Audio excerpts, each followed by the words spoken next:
వాళ్ళు మాత్రమే డబ్బు కమ్ముడుపోతున్నారు. అసలైన వైఎస్ఆర్ కాంగ్రెస్ పార్టీ నాయకులు, కార్యకర్తలు, మా కుటుంబ అభిమానులు మాత్రం నాతోనే ఉన్నారు. నా దగ్గర అంత డబ్బు లేకపోయినా నాకు ఉన్నంతలో పేదలకు సహాయం చేస్తూ వచ్చాను. ఈ 5 సంవత్సరాల్లో వికలాంగులకి, క్యాన్సర్ పేషెంట్లకి, అందరికీ కూడా నాకు తోచినంత సహాయం చేశాను. అది భగవంతుడు ఇచ్చాడు ఉన్న దాంట్లో. నా దగ్గర అంత డబ్బు లేకపోయినా ఈరోజు ఆ డబ్బు చూసి చాలామంది ఈ నియోజకవర్గంలో అమ్ముడుపోయినారు. దాంట్లో మెనగళ్ళకు సంబంధించిన భార్యాభర్తలు ఇద్దరు కూడా ఉన్నారు. మండల ఉపాధ్యక్షురాలు చేశారు నా దగ్గరకు వస్తే, ఆయన కూడా డబ్బులు తీసుకొని ఈరోజు అమ్ముడుపోయినాడు. నేనైతే ఒకటే చెప్తున్నా, పేరు చెప్పనులేండి, మీ అందరికీ తెలుసు ఎవరైనా ఏందనేది. నేనైతే ఒకటే చెప్తున్నా, అమ్మవారి సమక్షంలో చెప్తున్నా, రాబోయే భవిష్యత్తులో ఇక్కడ గెలవబోయేది నేనే. ఎమ్మెల్యేగా, ఎంపీగా విజయసాయి రెడ్డి గారు గెలుస్తూ ఉన్నారు. ముఖ్యమంత్రిగా జగన్మోహన్ రెడ్డి గారు గెలవబోతా ఉన్నారు, ప్రమాణ స్వీకారం చేయబోతా ఉన్నారు. ఇప్పుడు వెళ్ళిపోయిన వెధవల్ని భవిష్యత్తులో నా గడప తొక్కనివ్వను, అమ్మవారి సమక్షంలో చెప్తా ఉన్నారు.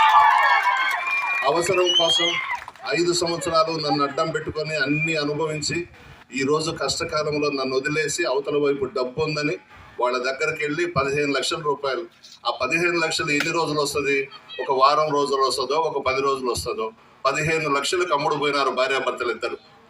మండల ప్రజా పరిషత్ ఉపాధ్యక్షురాలు పోస్ట్ ఇచ్చాను నేను, అడిగితే, నా ఇంటికి వచ్చి అడిగితే, చేయొచ్చా ఈ కష్టకాలంలో?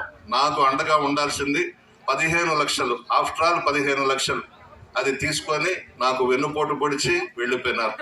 పోనీండి, చెత్త అంతా వెళ్ళిపోయింది. నా దగ్గర ఉండే పురుగులు పట్టిన చెత్త అంతా వెళ్ళిపోయింది.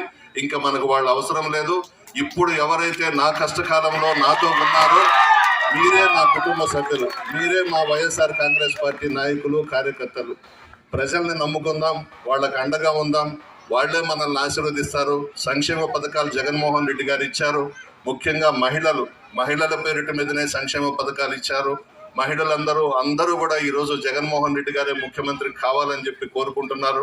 మీ అందరి ఆశీర్వాదం నాకు ఉండాలి, విజయసాయి రెడ్డి గారికి ఉండాలి.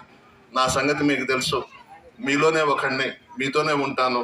మన ఇంటికి వచ్చినా ఎస్సీలు వచ్చినా, ఎస్టీలు వచ్చినా, బీసీలు వచ్చినా, ముస్లిం మైనారిటీ సోదరులు వచ్చినా నా పక్కన కూర్చొని పెట్టుకొని మాట్లాడతాను. నాకు